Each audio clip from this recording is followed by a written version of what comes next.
Image breast cancer is the second most commonly diagnosed cancer in women.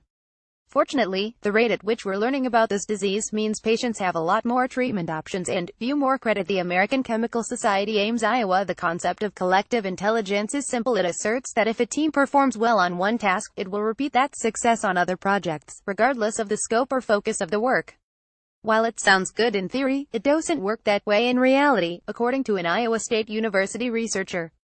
Marcus Crede, an assistant professor of psychology, says unlike individuals, group dynamics are too complex to predict a team's effectiveness with one general factor, such as intelligence. Instead, there are a variety of factors: leadership, group communication, decision-making skills that affect a team's performance, he said. Anita Woolley's research supporting collective intelligence quickly gained traction in the business world when it was first introduced in 2010. The attention was not surprising to Crede. Because organizations rely heavily on group work, managers are always looking for a silver bullet to improve team performance, he said. However, after reanalyzing the data gathered by Woolley and her colleagues, Crede and Garrett Howardson, an assistant professor at Hofstra University, found the data didn't support the basic premise of collective intelligence. Their work is published in the Journal of Applied Psychology. For decades, researchers have looked at what makes a team work well. They've typically found that if a team performs well in one area, that is largely unrelated to how the team will perform in a different area, Crede said. A team working on a production line requires a fundamentally different set of skills than a team trying to find creative solutions to a problem.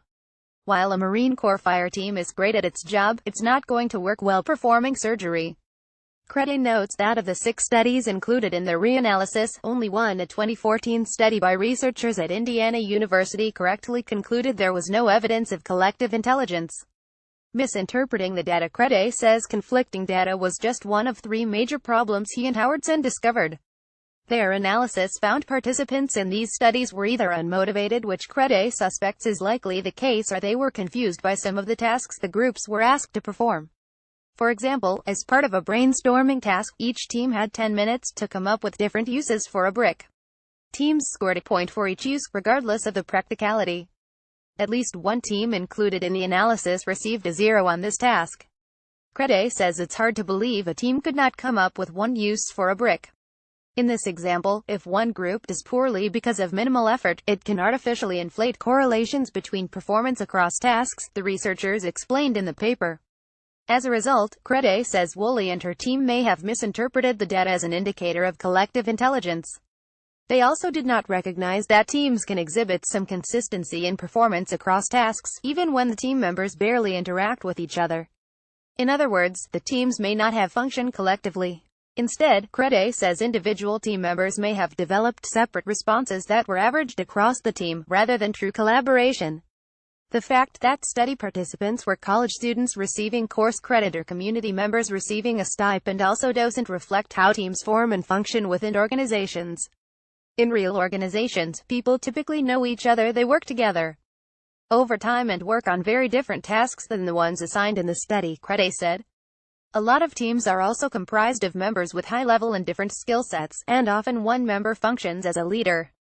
Work provides some useful insight, Crede says. In one study, Woolley and her team recorded team conversations while each group was completing a task, which offers a better understanding of how team members interact.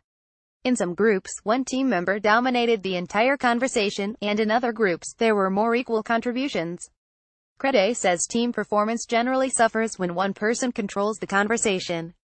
It is possible that team performance on one task may predict its performance on another similar task, Crede said. However, for researchers to fully understand this relationship, their work must mirror team composition and tasks in real organizations. Crede cautions that this may be difficult to replicate in a lab setting.